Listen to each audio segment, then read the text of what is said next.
நாள் சுற்றுப்பயணமாக பிரதமர் மோடி டெல்லியிலிருந்து தனி விமானம் மூலம் சவுதி அரேபியா புறப்பட்டார். கடந்த 10 ஆண்டுகளில் இருதரப்பு உறவுகளில் நல்ல முன்னேற்றம் ஏற்பட்டுள்ளது.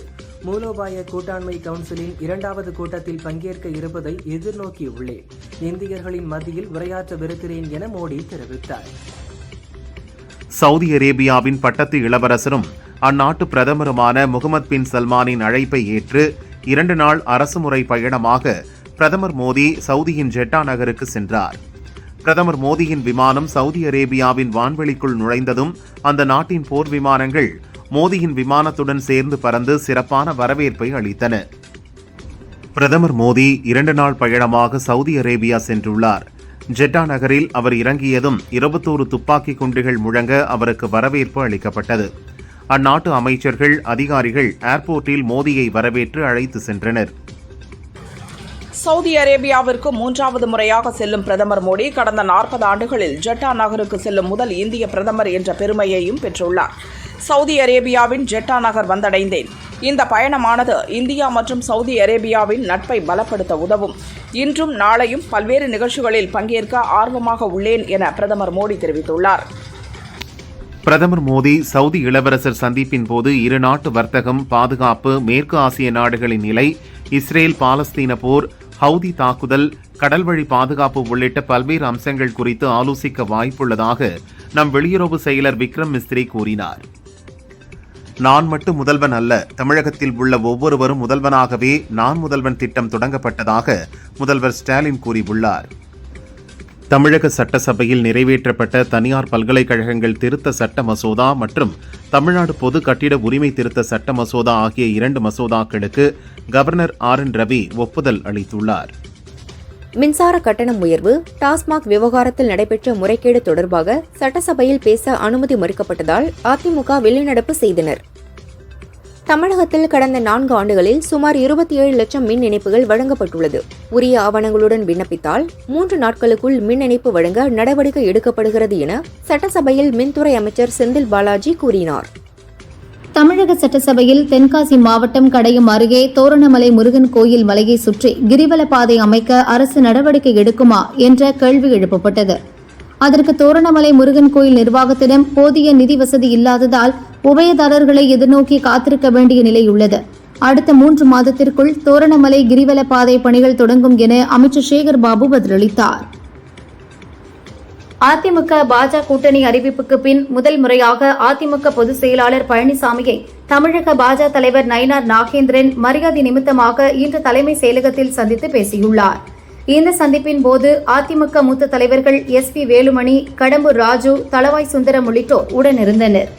கூட்டணி குறித்து நாம் தமிழர் கட்சியின் ஒருங்கிணைப்பாளர் சீமானிடம் கேட்டபோது நமது மனத்திற்கு ஏற்றவர்களோடு கூட்டணி வைக்கலாம் என பதிலளித்துள்ளார். நேர்மைக்கும் உண்மைக்கும் இரு பக்கமும் பஞ்சம், அதனால் நாங்கள் மக்களுடனே தஞ்சம். கூட்டணிக்கு நான் வரவில்லை எனவும் தெரிவித்தார். அதிமுக பாரதிய ஜனதா கூட்டணியை பார்த்து திமுகவினர் பதற்றமடைந்துள்ளனர். திமுக கூட்டணியில் இருப்பவர்கள் சூழ்நிலை கைதியாகவே அங்கு உள்ளனர் என அதிமுக முன்னாள் அமைச்சர் ராஜேந்திர பாலாஜி கூறினார். முதல்வரின் கட்டுப்பாட்டில் எந்த ஒரு அமைச்சரும் இல்லை. திமுக கட்சியே முதல்வரின் கட்டுப்பாட்டில் இருக்கிறதா என்ற சந்தேகம் உள்ளது என்றும் தெரிவித்தார்.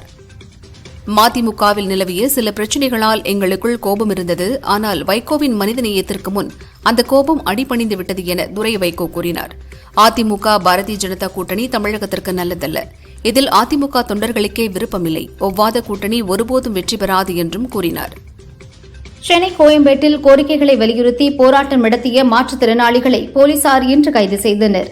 இந்நிலையில் மாற்றுத்திறனாளிகளின் கோரிக்கைகள் முதல்வரின் கவனத்திற்கு கொண்டு செல்லப்பட்டு பரிசீலிக்கப்படும் என்றும் மாற்றுத்திறனாளிகளின் கோரிக்கைக்கு செவிசாய்க்கும் அரசாக திமுக அரசு உள்ளது. 100 நாள் வேலை திட்டத்தில் அதிக மாற்றுத்திறனாளிகளை சேர்த்தது தமிழகம்தான் என சமூக நலத்துறை அமைச்சர் கீதா ஜீவன் கூறியுள்ளார். அமெரிக்க துணை ஜனாதிபதி JD வான்ஸ் 4 நாட்கள் பயணமாக குடும்பத்துடன் இந்தியா வந்துள்ளார். நேற்று மாலை பிரதமர் மோடியை சந்தித்து பேசினார். JD வான்ஸின் குழந்தைகள் மோடி அருகே சென்று அவரின் மடியில் அமர்ந்து கொண்டனர். குழந்தைகளுக்கு மோடி மயில் இறகுகளை பரிசாக அளித்தார். அதை குழந்தைகள் பெற்றுக்கொண்டு விளையாடினர். கூட்டணி ஆட்சி வேண்டும், திமுகவிடம் 50 தொகுதிகள் மற்றும் துணை முதல்வர் பதவி கேட்க வேண்டும் என சோனியா மற்றும் ராகுலுக்கு தமிழக காங்கிரஸ் மூத்த துணைத் தலைவர் ஒருவர் கடிதம் எழுதியுள்ளார். திமுக பெரியண்ணன் பாணியில் நடந்து கொள்கிறது, அதில் மாற்றம் வர வேண்டும். காங்கிரசாருக்கு அதிகார பகிர்வு இருக்க வேண்டும் என்றும் கடிதத்தில் குறிப்பிட்டுள்ளார். தங்கம் விலை என்று ஒரே நாளில் சவரனுக்கு 2200 ரூபாய் அதிகரித்துள்ளது மக்களிடம் பெரும் அதிர்ச்சியை ஏற்படுத்தியுள்ளது. கிராமுக்கு ரூபாய் 275 ரூபாய் உயர்ந்து சவரன் 74,320 ரூபாய்க்கு விற்கப்படுகிறது. ஒரு கிராம் 9,290 ரூபாய்க்கு விற்பனை செய்யப்படுகிறது. தங்கத்தின் விலை தொடர்ந்து உயர்ந்து வருவதால் நகை பிரியர்கள் கலக்கமடைந்துள்ளனர். வெள்ளி விலை மாற்றமின்றி ஒரு கிராம் 111 ரூபாய்க்கும் ஒரு கிலோ 1,11,000 ரூபாய்க்கும் விற்பனையாகிறது.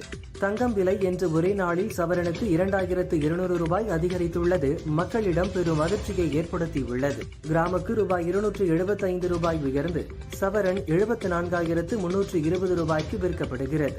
ஒரு கிராம் 9,290 ரூபாய்க்கு விற்பனை செய்யப்படுகிறது. தங்கத்தின் விலை தொடர்ந்து உயர்ந்து வருவதால் நகை பிரியர்கள் கலக்கமடைந்துள்ளனர். வெள்ளி விலை மாற்றமின்றி ஒரு கிராம் 111 ரூபாய்க்கும் ஒரு கிலோ 1,11,000 ரூபாய்க்கும் விற்பனையாகிறது. போப் பிரான்சிஸ் மறைவையொட்டி இந்தியாவில் 3 நாட்கள் துக்கம் அனுசரிக்கப்படும் என மத்திய அரசு அறிவித்துள்ளது. துக்கம் அனுசரிக்கப்படும் நாட்களில் நாடு முழுவதும் தேசிய கொடி அரை கம்பத்தில் பறக்கும். அரசு நிகழ்ச்சிகள் நடைபெறாது என மத்திய அரசு தெரிவித்துள்ளது. போப் மறைவுக்கு 3 நாட்கள் துக்கம் அனுசரிக்கப்படும் என அரசு தரப்பில் ஏற்கனவே அறிவிக்கப்பட்டுள்ளது. இந்நிலையில் போப் பிரான்சிஸ் இறுதி அஞ்சலி நிகழ்ச்சியில் தமிழகத்திலிருந்து அமைச்சர் நாசர், சட்டமன்ற உறுப்பினர் இனிகோ இருதயராஜ் ஆகியோர் பங்கேற்பார்கள் என தமிழக அரசு அறிவித்துள்ளது. மறைந்த போப் பிரான்சிஸின் இறுதிச் சடங்கு வரும் சனிக்கிழமை நடைபெறும் என வாட்டிகன் நிர்வாகம் அறிவித்துள்ளது. இறுதிச் சடங்கில் அமெரிக்க அதிபர் டொனால்டு டிரம்ப், உக்ரைன் அதிபர் ஜெலன்ஸ்கி, பிரான்ஸ் அதிபர் இமானுவேல் மேக்ரான் உள்ளிட்டோர் பங்கேற்கின்றனர். கத்தோலிக்க கிறிஸ்தவ மத தலைவரான போப் பிரான்சிஸ் மறைவை தொடர்ந்து புதிய போப்பை தேர்வு செய்யும் நடைமுறைகள் தொடங்கியுள்ளன. புதிய போப் தேர்வுக்கு 136 பேர் வாக்களிக்க தகுதி பெற்றுள்ளனர். இதில் கோவா, கேரளா, ஹைதராபாத், கூவக்காடு ஆகிய பகுதிகளைச் சேர்ந்த 4 இந்திய கார்டினல்களும் வாட்டிகன் சென்று ஓட்டளிக்க உள்ளனர். கோவைக்கு வரும் வெள்ளி, சனி, ஞாயிறு ஆகிய தினங்களில் துணை ஜனாதிபதி ஜெகதீப் தன்கர், கவர்னர் ரவி, முதல்வர் ஸ்டாலின், தவிக தலைவர் விஜய் ஆகியோர் செல்ல உள்ளனர். 4 விஐபிக்கள் வருகை தர உள்ளதால் கோவை மாநகர் மற்றும் மாவட்ட போலீசார் உஷார்படுத்தப்பட்டுள்ளனர். விரிவான பாதுகாப்பு ஏற்பாடுகள் செய்யப்பட்டு வருகின்றன. கருணாநிதி ஏற்றி வைத்த மாநில சுயாட்சி தீபத்தை கவர்னர் என்ற அதிகாரத்தை பயன்படுத்தி அணைக்க பார்க்கிறார் என பொள்ளாச்சியில் திமுக தலைமை கழக பேச்சாளர் நாஞ்சில் சம்பத் கூறினார். கவர்னர் அரசாங்கத்தை கண்காணிக்க வேண்டியவர், கட்டளையிடுவதற்கான அதிகாரம் அவருக்கு இல்லை என்றும் தெரிவித்தார். பெண்கள் குறித்து இழிவாக பேசிய விவகாரத்தில் அமைச்சர் பொன்முடி மீது வழக்கு பதிவு செய்ய கோரிய மனு தள்ளுபடி செய்யப்பட்டுள்ளது. சென்னை ஹைகோர்ட் ஏற்கனவே இந்த விவகாரத்தில் உத்தரவு பிறப்பித்துள்ளது என்ற பொன்முடியின் வழக்கறிஞர் வாதத்தை ஏற்ற ஹைகோர்ட் மதுரை கிளை மனுவை தள்ளுபடி செய்து உத்தரவிட்டது. 24 அம்ச கோரிக்கைகளை வலியுறுத்தி தமிழ்நாடு கல்குவாரி மற்றும் கிரஷர் உரிமையாளர்கள் சில தினங்களாக வேலை நிறுத்த போராட்டத்தில் ஈடுபட்டு வந்தனர். அவர்களுடன் அமைச்சர் துரைமுருகன் மற்றும் அதிகாரிகள் பேச்சுவார்த்தை நடத்தினர். அதை ஏற்று குவாரி உரிமையாளர்கள் தங்கள் வேலை நிறுத்தத்தை வாபஸ் பெறுவதாக அறிவித்தனர். அரசு புதிதாக விதித்துள்ள வரி உயர்வுக்கு ஏற்ப ஜல்லி, எம்சான், பீசான் போன்றவற்றின் விலை உயரும் என கல்குவாரி மற்றும் கிரஷர் உரிமையாளர்கள் அறிவித்துள்ளனர்.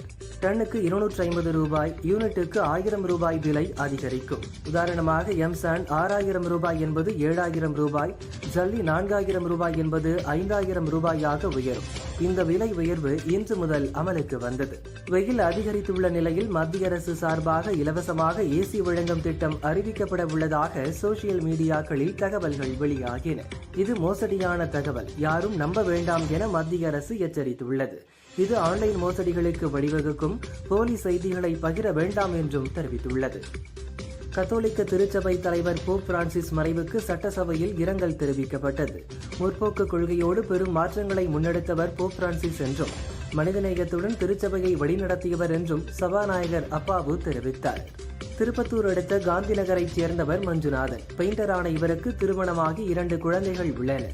இவர் கடந்த 2021ஆம் ஆண்டு 16 வயது சிறுமியை ஆசை வார்த்தைகள் கூறி பலமுறை பாலியல் வன்கொடுமை செய்துள்ளார்.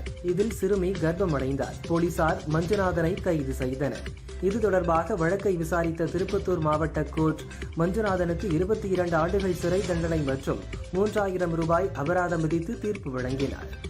தஞ்சை மாநகராட்சியில் பணிபுரியும் ஒப்பந்த தூய்மை பணியாளர்கள் பல்வேறு கோரிக்கைகளை வலியுறுத்தி வேலை நிறுத்த போராட்டத்தில் ஈடுபட்டு வருகின்றனர். 2ஆம் நாளான இன்று மாநகராட்சி அலுவலகம் முன்பு காத்திருப்பு போராட்டத்தில் ஈடுபட்டனர். இதனால் நகரின் பல்வேறு பகுதிகளில் தூய்மை பணிகள் பாதிக்கப்பட்டுள்ளன. கேஸ் சிலிண்டர் உயர்வை கண்டித்து புதுச்சேரி கருவடிக்குப்பம் பகுதியில் மகிழா காங்கிரஸ் சார்பில் ஆர்ப்பாட்டம் நடந்தது. ஏராளமானோர் பங்கேற்று காலி சிலிண்டர்களுக்கு மாலை அணிவித்தும் விறகு அடுப்பு வைத்து பஜ்ஜி சுட்டும் எதிர்ப்பு தெரிவித்தனர். ஓசூரில் நடந்த பாஜ வழக்கறிஞர் ஆலோசனைக் கூட்டத்தில் திமுக கூட்டணி பொருந்தாத கூட்டணி, பெண்களை ஆபாசமாக பேசிய பொன்முடியை அமைச்சர் பதவியில் இருந்து நீக்க வேண்டும், இதுதான் மக்களுக்கு திராவிட மாடல் செய்யும் நன்மையாக இருக்கும் என பாஜ தேசிய பொதுக்குழு உறுப்பினர் வழக்கறிஞர் அஸ்வத்தாமன் தெரிவித்துள்ளார். தமிழகத்தில் கொரோனா தொற்று பாதிப்பு கடந்த 2 ஆண்டுகளாக கட்டுக்குள் உள்ளது.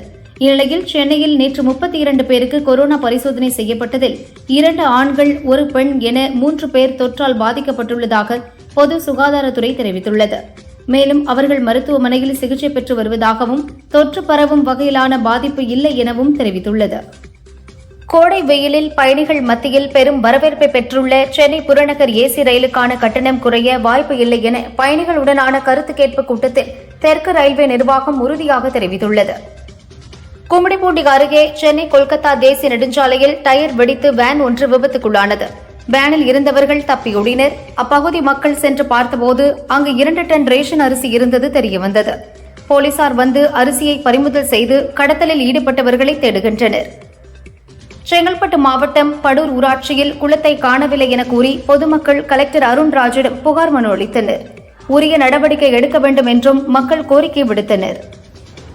தமிழக அரசு மருத்துவமனைகளில் தொகுப்பூதிய செவிலியர்களுக்கு நிரந்தர செவிலியர்களுக்கு இணையாக சம்பளம் வழங்க சென்னை ஹைகோர்ட் உத்தரவிட்டுள்ளது. சென்னை அடையாறு புற்றுநோய் மருத்துவமனையில் பிரபல புற்றுநோய் நிபுணரான மறைந்த டாக்டர் சாந்தாவின் சிலையை முதல்வர் ஸ்டாலின் இன்று திறந்து வைத்தார். தொடர்ந்து சாந்தாவின் நினைவு அருங்காட்சியகத்தையும் திறந்து வைத்து ஸ்டாலின் பார்வையிட்டார். நீலகிரியில் போக்குவரத்து நெரிசல் ஏற்பட்டதை அடுத்து 14 இடங்களில் நடைபெற்ற இ-பாஸ் சோதனை 5 இடங்களாக மாற்றம் செய்யப்பட்டுள்ளது. அதன்படி இன்று முதல் கல்லாறு, குஞ்சப்பனை, மசினகுடி, மேல்கூடலூர், கெத்தை ஆகிய 5 இடங்களில் மட்டும் இ-பாஸ் சோதனை மையம் செயல்படுகிறது. கோவை மாநகராட்சி பராமரிப்பில் உள்ள பொது கழிப்பிடத்திற்கு மூத்த தலைவர்கள் பெயர் வைக்கப்பட்டுள்ளது மக்களிடையே அதிர்ச்சியை ஏற்படுத்தியுள்ளது. புதிய பொலிவுடன் காட்சியளிக்கும் கழிப்பிடத்தின் முன்புற சுவரில் அண்ணாதுரை மற்றும் ககன் பெயர் இடம்பெற்றிருந்ததால் இது சர்ச்சையானதை தொடர்ந்து தலைவர்களின் பெயர்கள் நீக்கப்பட்டுள்ளது.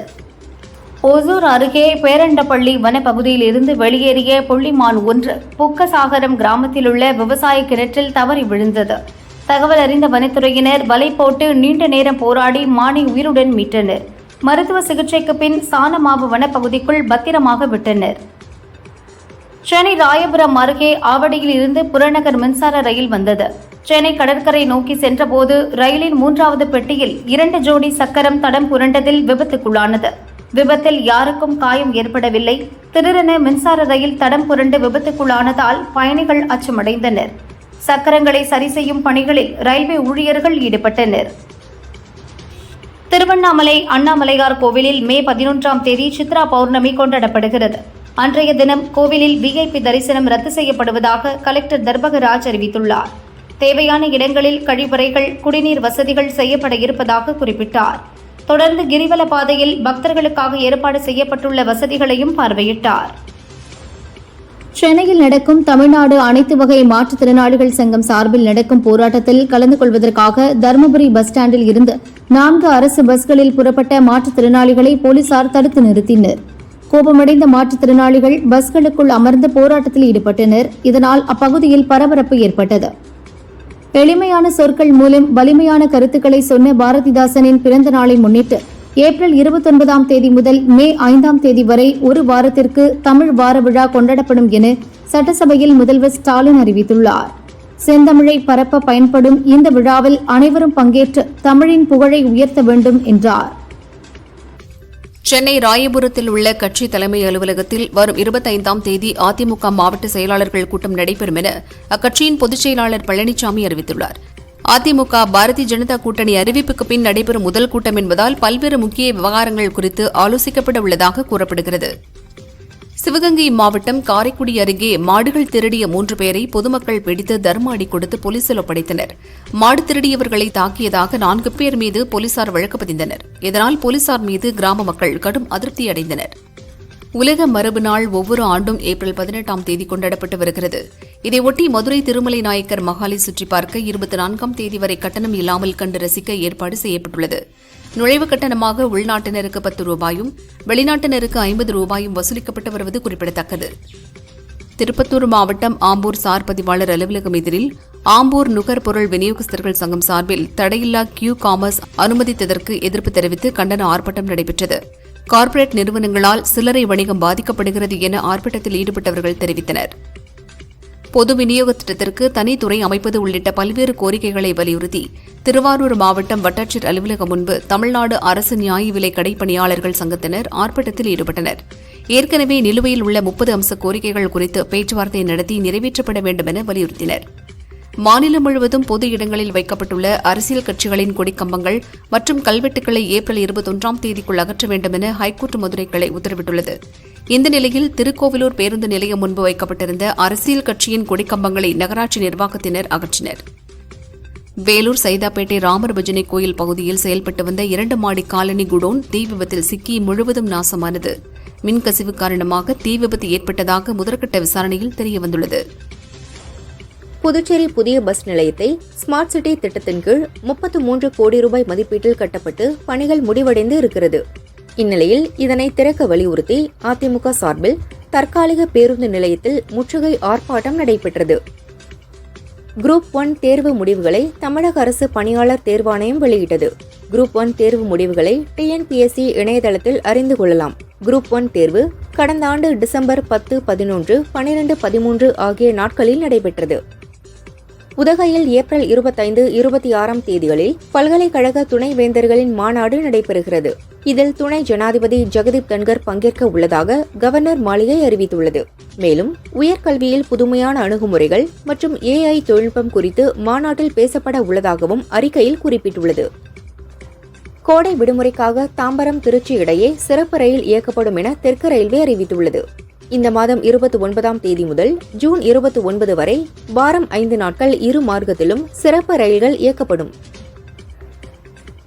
விருதுநகர் மாவட்டம் வதுவார்பட்டி கிராமத்தைச் சேர்ந்தவர் சின்னத்தம்பி தனது நிலத்தை அளவீடு செய்வதற்காக VAO இப்ராஹிமை அணுகினார். இதற்கு ரூபாய் 5000 லஞ்சம் வாங்கிய இப்ராஹிம் மற்றும் தலையாரி சிங்காரம் ஆகியோரை லஞ்ச ஒழிப்பு போலீசார் கையும் களவுமாக பிடித்து கைது செய்தனர். டாஸ்மாக் ஊழியர்களுக்கு இந்த மாதம் 1ஆம் தேதியிலிருந்து 2000 ரூபாய் ஊதிய உயர்வு வழங்கப்படும் என சட்டசபையில் அமைச்சர் செந்தில் பாலாஜி அறிவித்துள்ளார். இந்த அறிவிப்பால் 6667 மேற்பார்வையாளர்கள், 14636 விற்பனையாளர்கள் மற்றும் 2426 உதவி விற்பனையாளர்கள் பயன்பெற உள்ளனர். கொடநாடு எஸ்டேட்டில் கம்ப்யூட்டர் ஆபரேட்டராக வேலை செய்த தினேஷ்குமார் என்பவர் தற்கொலை செய்து கொண்டது தொடர்பாக கோத்தகிரியைச் சேர்ந்த கர்சன் செல்வம் என்பவரிடம் CBCID போலீசார் கோவை CBCID அலுவலகத்தில் வைத்து விசாரித்தனர். சம்பவம் நடந்த அன்று கர்சன் செல்வம் எஸ்டேட்டுக்குள் வாக்கிங் சென்றதாகவும் அப்போது ஆங்காங்கே ஆட்கள் நின்று கொண்டிருப்பதை பார்த்ததாகவும் போலீசாரிடம் தெரிவித்தார். இதனால் அவரிடம் விசாரணை நடத்துவதாக போலீசார் தெரிவித்தனர். போக்சோ வழக்கில் கைது செய்யப்பட்டுள்ள மத போதகர் ஜான் ஜெபராஜ் மீது போலீசார் திட்டமிட்டு கைது நடவடிக்கை எடுத்துள்ளதாகவும் இதனை கண்டித்து வரும் 25ஆம் தேதி கோவையில் கண்டன ஆர்ப்பாட்டம் நடத்தப்போவதாக அகில இந்திய கிறிஸ்தவ வாலிபர்கள் முன்னேற்ற இயக்கத்தின் பொதுச் செயலாளர் ஜோஸ்வா ஸ்டீவன் தெரிவித்துள்ளார். திருப்பூர் மாவட்டம் பல்லடம் அரசு மருத்துவமனையில் மின்சாரம் துண்டிக்கப்பட்டதால் கால் துண்டிக்கப்பட்ட நோயாளிக்கு செல்போன் வெளிச்சத்தில் மருத்துவர்கள் மருத்துவம் பார்க்கும் வீடியோ காட்சிகள் வெளியாகி அதிர்ச்சியை ஏற்படுத்தி உள்ளது. மாவட்ட நிர்வாகம் உடனடியாக நடவடிக்கை எடுக்க வேண்டும் என நோயாளிகளும் மருத்துவர்களும் கோரிக்கை வைத்தனர். விழுப்புரத்தில் நடைபெற்ற விவசாயிகள் குறைதீர்ப்பு கூட்டத்தில் பயிர் காப்பீடு தொகை வழங்கவில்லை என விவசாயிகள் அதிகாரிகளை முற்றுகையிட்டு வாக்குவாதம் செய்ததால் கூட்டத்தில் சலசலப்பு ஏற்பட்டது. இதனையடுத்து 2 தினங்களில் வழங்குவதற்கான நடவடிக்கை எடுக்கப்படும் என அதிகாரிகள் உறுதியளித்ததை அடுத்து விவசாயிகள் அமைதியாகினர். மயிலாடுதுறை மீன்வளம் மற்றும் மீனவர் நல உதவி இயக்குநர் சீர்காழி ஒன்றிய திட்ட விரிவாக்க அலுவலர் மீது ஒழுங்கு நடவடிக்கை எடுக்க வலியுறுத்தி மயிலாடுதுறை மாவட்ட இறால் வளர்ப்பு விவசாயிகள் ஆர்ப்பாட்டம் செய்தனர். தொடர்ந்து இறால் விவசாயிகள் தங்களது கோரிக்கைகள் அடங்கிய மனுவினை ஆர்டிஓ அலுவலக அதிகாரியிடம் அளித்தனர். திருப்பூர் மத்திய பஸ் ஸ்டாண்ட் முன் உள்ள மேம்பாலத்தில் இருந்த மின்விளக்கு கம்பம் திடீரென அருகில் இருந்த கட்டிடத்தின் மீது சாய்ந்தது. இதனால் காமராஜர் சாலையில் போக்குவரத்து பாதித்தது. தகவல் அறிந்த மின்வாரிய ஊழியர்கள் கிரேன் மூலம் கம்பத்தை அகற்றி போக்குவரத்தை சீர் செய்தனர். கேரள மாநிலம் அட்டப்பாடிக்கு ஷூட்டிங்கிற்காக வந்திருந்த நடிகர் ரஜினியை காண ரசிகர்கள் குவிந்தனர். ஷூட்டிங் முடிந்து திரும்பிய ரஜினி காரில் இருந்தபடியே ரசிகர்களை பார்த்து கையசைத்தார். அப்போது அங்கு நின்றிருந்த அண்ணாமலை என்ற ரசிகர் கையில் கற்பூரத்தை ஏற்றி ஆரத்தி எடுத்தபடி தலைவா தலைவா என கூச்சலிட்டார். தற்போது இந்த வீடியோ சோசியல் மீடியாவில் வைரலாகி வருகிறது. கள்ளக்குறிச்சி மாவட்டம் சங்கராபுரம் அருகே உள்ள பொய்குணம் கிராமத்தில் செயல்பட்டு வரும் அரசு பள்ளியில் 20க்கும் மேற்பட்ட மாணவர்களை தேனீக்கள் கொட்டியது. இதில் காயமடைந்த பள்ளி மாணவர்கள் சங்கராபுரம் அரசு மருத்துவமனையில் தீவிர சிகிச்சை பெற்று வருகின்றனர். திருப்பத்தூர் மாவட்டம் ஆம்பூர் அடுத்த பெரியாங்குப்பம் பகுதியைச் சேர்ந்த வெங்கடேசன் ஆம்பூர் அருகே பன்றி வளர்க்கும் பண்ணையில் மின்சாரம் பாய்ந்து தூக்கி வீசப்பட்டார். பன்றிகளுக்கு உணவு சமைத்துக் கொண்டிருந்த கொதிக்கும் உணவில் விழுந்து இறந்தார். ஆம்பூர் கிராமிய போலீசார் சம்பவம் குறித்து விசாரணை மேற்கொண்டு வருகின்றனர். கோவை மாவட்டம் மேட்டுப்பாளையம் அருகே சிறுமுகை வனச்சரகத்திற்கு உட்பட்ட கூத்தாமண்டி பகுதியில் உடல் சோர்வுடன் நடக்க முடியாமல் உலா வந்த யானையை பார்த்த அப்பகுதி மக்கள் வனத்துறையினருக்கு தகவல் அளித்தனர். வன எல்லையில் சுற்றித் திரியும் யானையை சிறுமுகை வனத்துறையினர் தொடர்ந்து கண்காணித்து வருகின்றனர். வனத்துறை கால்நடை மருத்துவர்கள் யானைக்கு சிகிச்சை அளிக்க திட்டமிட்டுள்ளனர். தெலங்கானாவின் காங்டி கிராமத்தில் உள்ள தனது பாட்டி வீட்டில் நடந்த கண்காட்சியில் சிறுவன் வாங்கிய ஹெலிகாப்டர் பொம்மை பறக்கவில்லை. இதனால் சோகமடைந்த அந்த சிறுவன் போலீஸ் ஸ்டேஷன் சென்று புகார் அளித்த சம்பவம் பெரும் பரபரப்பை ஏற்படுத்தியது. திருமலையில் உள்ள கோவிந்த நிலையம் ஓய்வறையில் தங்கிய பக்தர்கள் சாமி தரிசனம் செய்துவிட்டு அறையை காலி செய்து புறப்பட தயாராகினர். அறையை காலி செய்து 3 குழந்தைகளுடன் 2 பெண் பக்தர்கள் மாடியிலிருந்து லிப்டில் கீழே இறங்கி வந்தனர். அப்போது மின்சாரம் துண்டிக்கப்பட்டதால் லிப்ட் பாதியில் நின்றது. அரை மணி நேரம் கழித்து வந்த தேவஸ்தான ஊழியர்கள் பக்தர்களை இறக்கிவிட்டனர். இதனால் அங்கு சிறிது நேரம் பதற்றம் நிலவியது. திருச்செந்தூர் அரசு ஹாஸ்பிட்டல் அருகே 2 கோஷ்டி இடையே மோதல் ஏற்பட்டது. இதில் 6 பேருக்கு அரிவாள் வெட்டு விழுந்தது. இதில் ஹோட்டலுக்கு உணவு வாங்க சென்ற அலெக்ஸ் என்பவரும் காயமடைந்தார். சிலிண்டர் டெலிவரி செய்தபோது பைக் மீது ஆட்டோ உரசியதால் மோதல் ஏற்பட்டது தெரிய வந்தது. அப்பகுதியில் பதற்றம் நிலவியதால் போலீசார் குவிக்கப்பட்டனர். கோவை மாவட்டம் சூலூர் அருகே பாப்பம்பட்டி பகுதியில் கர்நாடகாவிலிருந்து காரில் கடத்தி வரப்பட்ட 1.5 லட்சம் ரூபாய் மதிப்பிலான குட்கா பொருட்களை போலீசார் கைது செய்தனர். ரவி மற்றும் வில்லியம் தங்கராஜ் ஆகிய 2 பேரை போலீசார் கைது செய்து சிறையில் அடைத்தனர். கர்நாடகா பெங்களூருவில் வசித்து வந்த முன்னாள் போலீஸ் டிஜிபி ஓம் பிரகாஷ் சொத்து மற்றும் குடும்ப தகராறு காரணமாக மனநோய்க்கு சிகிச்சை பெற்று வந்த அவரது மனைவி பல்லவியால் கத்தியால் குத்தி படுகொலை செய்யப்பட்டுள்ளார். இந்நிலையில் போலீசார் பல்லவியிடம் நடத்திய விசாரணையில் கூகுளில் கழுத்து பகுதியில் எந்த நரம்பு மற்றும் இரத்த நாளங்களை வெட்டினால் ஒருவர் மரணமடைவார் என்று அவர் தேடியதும் அதன்படியே கழுத்தில் குத்தி கொன்ற பகீர் தகவலும் தெரியவந்துள்ளது. இதுகுறித்து போலீசார் தொடர் விசாரணை நடத்தி வருகின்றனர். கோவை மாவட்டம் சூலூர் அருகே மாட்டுக்கொட்டையை காலி செய்வதில் ஏற்பட்ட தகராறில் ரம்யா என்ற இளம்பெண்ணை ராஜேந்திரன் என்பவர் அரிவாளால் வெட்டியுள்ளார். இதில் ரம்யா சம்பவ இடத்திலேயே இறந்தார். கொலை செய்த ராஜேந்திரன் சூலூர் போலீஸ் ஸ்டேஷனில் அரிவாளுடன் சரணடைந்தார். போலீசார் வழக்கு பதிவு செய்து விசாரிக்கின்றனர். திருபுவனம் அருகே மதுரை சிவகங்கை தேசிய நெடுஞ்சாலையில் டீசல் ஏற்றிக் கொண்டு வந்த லாரிகள் அரசு பஸ் மீது மோதியதில் 20க்கும் மேற்பட்ட மக்கள் படுகாயமடைந்தனர். இதன் காரணமாக மதுரை சிவகங்கை தேசிய நெடுஞ்சாலையில் 1 மணி நேரத்திற்கு மேலாக போக்குவரத்து பாதிக்கப்பட்டது. தீயணைப்புத் துறையினர், உள்ளூர் போலீசார் உதவியுடன் மீட்புப் பணி நடந்தது. ராணிப்பேட்டை மாவட்டம் அரக்கோணத்தில் ரயில் நிலைய காத்திருப்பு அறையில் பெண்ணை தவறான முறையில் சீண்டிய வாலிபர் ஒருவர் கைது செய்யப்பட்டார். அவர் திருவள்ளூர் மாவட்டம் திருத்தணி அக்கையா நாயுடு தெருவைச் சேர்ந்த விஜயராஜ் என்பது விசாரணையில் தெரியவந்தது.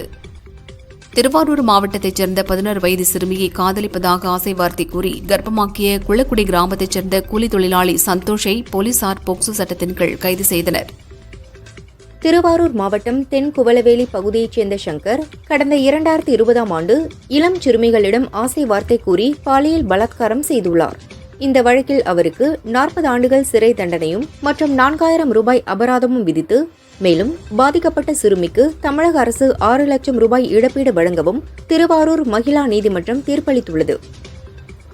மதுரை மாவட்டம் அதலை கிராமத்தில் காட்டுப்பன்றியை வேட்டையாடச் சென்ற மணி, ரமையா ஆகியோரை போலீசார் கைது செய்தனர். அவர்களிடமிருந்து 31 நாட்டு வெடிகுண்டுகள் பறிமுதல் செய்யப்பட்டன. கரூரில் கரூர் ஈரோடு சாலை வெங்கடாச்சல நகர் பகுதியில் பட்டப்பகலில் 2 வீடுகளின் கதவை உடைத்து பணம், கேமரா, ஹார்ட் டிஸ்க் உள்ளிட்ட பொருட்களை மர்ம நபர்கள் கொள்ளையடித்து சென்றுள்ளனர். வழக்கு பதிவு செய்த கரூர் போலீசார் காரில் வந்த முகமூடி கொள்ளையர்கள் கடப்பாரை கொண்டு கதவை உடைக்கும் சிசிடிவி காட்சிகளை வைத்து கொள்ளையர்களை தேடி வருகின்றனர். தேனாம்பேட்டையில் இரவில் செக்யூரிட்டி வேலை பார்த்துவிட்டு பகலில் ஹெராயின் விற்பனையில் ஈடுபட்டு வந்த வடமாநில இளைஞரை போலீசார் கைது செய்தனர். 25 கிராம் ஹெராயின் பறிமுதல் செய்யப்பட்டது. இந்திய மாணவர்களின் விசா விண்ணப்பங்களை ஆஸ்திரேலியா கிடப்பில் போட்டுள்ளது. மாணவர் விசா மூலம் சட்டவிரோதமாக ஆஸ்திரேலியாவில் குடியேறுவதை தடுக்க அந்நாட்டு அரசு நடவடிக்கை மேற்கொண்டுள்ளது. தெலுங்கு நடிகர் மகேஷ் பாபுவுக்கு அமலாக்கத்துறை சம்மன் அனுப்பியுள்ளது. ஹைதராபாத் ரியல் எஸ்டேட் நிறுவனத்திடம் 5.9 கோடி ரூபாய் பெற்றதில் சட்டவிரோத பண பரிவர்த்தனை நடந்ததாக கூறியுள்ளது. 27ஆம் தேதி விசாரணைக்கு ஆஜராக மகேஷ் பாபுவுக்கு உத்தரவிடப்பட்டுள்ளது. நாட்டில் கடந்த 2024-25ஆம் நிதியாண்டில் மட்டும் 25,009 போலி நிறுவனங்கள் 61,545 கோடி ரூபாய்க்கு ஐடிசி எனப்படும் உள்ளீட்டு வரி பயன் மோசடி செய்துள்ளதை மத்திய மற்றும் மாநில ஜிஎஸ்டி அதிகாரிகள் கண்டுபிடித்துள்ளனர். இதில் இதுவரை 1,924 கோடி ரூபாய் மீட்கப்பட்டு 168 பேர் கைது செய்யப்பட்டுள்ளதாக அதிகாரிகள் தெரிவித்தனர். குஜராத்தின் அம்ரேலி விமான நிலையத்தில் இருந்து புறப்பட்ட தனியார் பயிற்சி நிறுவனத்தின் விமானம் சாஸ்திரி நகர் குடியிருப்பு பகுதியில் விழுந்தது. இந்த விபத்தில் விமானி பலியானார். விசாரணை நடக்கிறது. திருவண்ணாமலை அண்ணாமலையார் கோவிலில் சித்ரா பௌர்ணமி நாளுக்கான கிரிவல நேரம் அறிவிக்கப்பட்டுள்ளது. மே 11ஆம் தேதி இரவு 8:47 முதல் மே 12ஆம் தேதி இரவு 10:43 வரை கிரிவலம் செல்ல உகந்த நேரம். சித்ரா பௌர்ணமி கிரிவலத்திற்காக 20 இடங்களில் தற்காலிக பேருந்து நிலையங்கள் அமைக்கப்படும் என மாவட்ட நிர்வாகம் தெரிவித்துள்ளது. சிவகங்கை மாவட்டம் திருப்பத்தூரில் உள்ள பூமாயி அம்மன் கோயிலில் பால்குட திருவிழா கோலாகலமாக நடைபெற்றது. 300க்கும் மேற்பட்ட பக்தர்கள் பால்குடம், பூத்தட்டுக்களை தலையில் சுமந்து கோயிலுக்கு ஊர்வலமாக சென்று அம்மனை வழிபட்டனர். தேனி மாவட்டம் கூடலூர் நகரில் அமைந்துள்ள முனியாண்டி சுவாமி செல்வமுத்துமாரியம்மன் கோயிலில் சித்திரை திருவிழா நடந்து வருகிறது. இன்று பக்தர்கள் பால்குடம் எடுத்தும் அலகு குத்தியும் தீக்குண்டம் இறங்கும் நிகழ்வு வெகு விமர்சையாக நடைபெற்றது. விரதம் இருந்த பக்தர்கள் தீக்குண்டத்தில் இறங்கி தங்களது நேர்த்திக்கடனை செலுத்தினர். திருச்சி தெப்பக்குளம் வானப்பட்டறை தெருவில் உள்ள மாரியம்மன் கோயில் சித்திரை திருவிழா கோலாகலமாக நடக்கிறது. முக்கிய நிகழ்ச்சியான தேரோட்டம் இன்று நடந்தது. மாரியம்மன் சிறப்பு அலங்காரத்தில் தேரில் எழுந்தருளினார். பெண் பக்தர்கள் தேரை வடம் பிடித்து இழுத்து சென்றனர். வீதியெங்கும் திரண்டிருந்த பக்தர்கள் அம்மனை வழிபட்டு சென்றனர். மயிலாடுதுறை மாவட்டம் சீர்காழி அருகே வைத்தீஸ்வரன் கோயிலில் பிரசித்தி பெற்ற தையல் நாயகி அம்மன் உடனாகிய வைத்தியநாத சுவாமி கோயில் சித்திரை மாத திருவிழாவின் முக்கிய நிகழ்வான நகரத்தார் குலதெய்வ வழிபாடு நடைபெற்று வருகிறது. இதற்காக பல்வேறு பகுதியில் இருந்து லட்சக்கணக்கான மக்கள் குவிந்துள்ளதால் 200க்கும் மேற்பட்ட போலீசார் பாதுகாப்பு பணியில் ஈடுபட்டுள்ளனர். ஹார்வர்ட் பல்கலைக்கழகத்துக்கு வழங்கப்பட்டு வந்த 18,500 கோடி ரூபாய் நிதி உதவியை நிறுத்துவதாக அமெரிக்க அதிபர் ட்ரம்ப் அறிவித்தார். இதை எதிர்த்து ஹார்வர்ட் பல்கலைக்கழகம் கோர்ட்டில் வழக்கு தொடர்ந்துள்ளது. பாகிஸ்தானின் சிந்து மாகாணத்தின் மலைப்பகுதியில் அதிவேகமாக சென்ற வேன் கட்டுப்பாட்டை இழந்து ஒரு பள்ளத்தில் கவிழ்ந்து விபத்துக்குள்ளானது. இதில் பயணித்த பெண்கள் மற்றும் குழந்தைகள் உட்பட 16 பேர் சம்பவ இடத்திலேயே இறந்தனர். 30க்கும் மேற்பட்டோர் படுகாயமடைந்தனர். சிகிச்சை பெற்று வரும் பலரின் உடல்நிலை தொடர்ந்து கவலைக்கிடமாக உள்ளதால் உயிரிழப்புகளின் எண்ணிக்கை அதிகரிக்கக்கூடும் என அஞ்சப்படுகிறது. கத்தோலிக்க திருச்சபையின் தலைவர் போப் பிரான்சிஸின் இயற்பெயர் ஜார்ஜ் மரியோ பெர்கோக்லியோ. அவர் தனது 12 வயதில் ஜார்ஜ் அமலியா என்ற பக்கத்து வீட்டு பெண்ணை காதலித்துள்ளார். அவருக்கு காதல் கடிதம் ஒன்றை எழுதியுள்ளார். அதில், நான் உன்னை திருமணம் செய்து கொள்ளாவிட்டால் நான் ஒரு பாதிரியாராகி விடுவேன் என்று அந்த கடிதத்தில் எழுதியுள்ளார். பெற்றோர் எதிர்த்ததால் இருவரும் பிரிந்துள்ளனர். ஜார்ஜ் அளித்த காதல் கடிதம் குறித்து செய்தி நிறுவனத்துக்கு அமலியா அளித்த நேர்காணலில் நினைவு கூர்ந்தார். ஹிந்தியில் நிதிஷ் திவாரி இயக்கத்தில் ராமாயணா படம் உருவாகிறது. இதில் ராமராக ரன்பீர் கபூர், சீதாவாக சாய் பல்லவி, ராவணனாக யஷ் நடிக்கின்றனர். 2 பாகங்களாக உருவாகும் இதன் முதல் பாகம் 2026 தீபாவளிக்கும், 2ஆம் பாகம் 2027 தீபாவளிக்கும் வெளியாகிறது. இப்படத்திற்கு ஏஆர் ரஹ்மான் இசையமைக்கும் நிலையில் ஹாலிவுட்டில் லயன் கிங், டூனே படங்களுக்கு ஆஸ்கர் வென்ற ஹான்ஸ் ஜிம்மர் என்பவரும் இசையமைக்கும் பணியில் இணைந்துள்ளார். இவர் 12 முறை ஆஸ்கர் விருதுக்கான இறுதிப் பட்டியலுக்கு தேர்வானவர். கார்த்திக் சுப்புராஜ் இயக்கத்தில் சூர்யா பூஜா ஹெக்டே நடித்த ரெட்ரோ படம் மே 1 ரிலீஸ் ஆகிறது. பூஜா ஹெக்டே கூறுகையில், கேங்ஸ்டர் கதையாக இதனை இயக்குனர் எழுதியுள்ளார். ஹீரோயினுக்கு முக்கியத்துவம் உள்ள கேங்ஸ்டர் கதையை எழுதுங்கள், அதில் நடிக்க வாய்ப்பு தாருங்கள். இப்படத்தில் என் கேரக்டரை வடிவமைத்ததற்கு மற்றும் அதில் நடிக்க வாய்ப்பளித்ததற்காக இயக்குனருக்கு நன்றி என தெரிவித்தார். இயக்குனர் வேணு இயக்கத்தில் தெலுங்கில் எல்லம்மா எனும் படம் உருவாகிறது. இதில் நானி கதாநாயகனாக நடிக்க இருந்த நிலையில் தற்போது அவருக்கு பதிலாக நிதின் நாயகனாக நடிக்க உள்ளார். நாயகியாக கீர்த்தி சுரேஷ் நடிக்கிறார். நிதின், கீர்த்தி சுரேஷ் இதற்கு முன் ரங்டே படத்தில் இணைந்து நடித்திருந்தனர். மதிமாறன் புகழேந்தி இயக்கத்தில் சூரி நாயகனாக நடிக்கும் படம் மண்டாடி. நாயகியாக மகிமா நம்பியார் நடிக்கிறார். படம் பற்றி இயக்குனர் மதிமாறன் கூறுகையில், காற்று, கடல், நீரோட்டம், மீன்கள் வரத்து ஆகியவற்றை கணித்து மீன்பிடிக்கும் படகை வழிநடத்தும் தலைமை நிலையில் இருப்பவரை மண்டாடி என அழைப்பர். இது சூரிக்காகவே எழுதப்பட்ட கதை. இப்படம் அவரது நடிப்பு வாழ்க்கையில் முக்கிய படியாக அமையும் என்றார். நடிகை சமந்தா முதன்முறையாக சுபம் படத்தை தயாரித்துள்ளார். மே 9 ரிலீஸ் ஆகிறது. சமந்தா கூறுகையில், எனது முதல் 2 படங்களை இப்போது பார்த்தால் வெட்கமாக உள்ளது. நான் ஏன் இவ்வளவு மோசமாக நடித்தேன் என யோசிக்கிறேன். சுபம் படத்தில் நடித்துள்ளவர்களின் நடிப்பை பார்த்து பெருமைப்படுகிறேன் என்றார். விண்ணை தாண்டி வருவாயா படத்தில் சிறப்பு தோற்றத்தில் நடித்த சமந்தா அதன் தெலுங்கு பதிப்பில் நாக சைத்தன்யாவுக்கு ஜோடியாக நாயகியாக அறிமுகமானார். அப்படத்தின் மூலம் இருவரும் காதலித்து திருமணம் செய்தனர். இவர்களுக்கு விவாகரத்து ஆன நிலையில் நாக சைத்தன்யா மீதான வெறுப்பாக சமந்தா இப்படி கூறியுள்ளதாக பலரும் விமர்சிக்கின்றனர். காக்கா முட்டை படத்தில் நடித்து பிரபலமான விக்னேஷ் சென்ட்ரல் படத்தின் மூலம் கதையின் நாயகனாக மாறியுள்ளார். நாயகியாக சோனேஸ்வரி நடித்துள்ளார். இயக்குனர் பேரரசு முக்கிய கதாபாத்திரத்தில் நடித்துள்ளார். பாரதி சிவலிங்கம் இயக்கியுள்ளார். முதலாளித்துவத்திற்கு எதிரான இப்படம் உழைப்பாளர்களுக்கு சாதி, மதம், மொழி, இனம் எதுவும் கிடையாது, அனைவரும் ஒன்றுதான் என்ற கருத்தை மையமாக வைத்து உருவாகிறது என்றார்.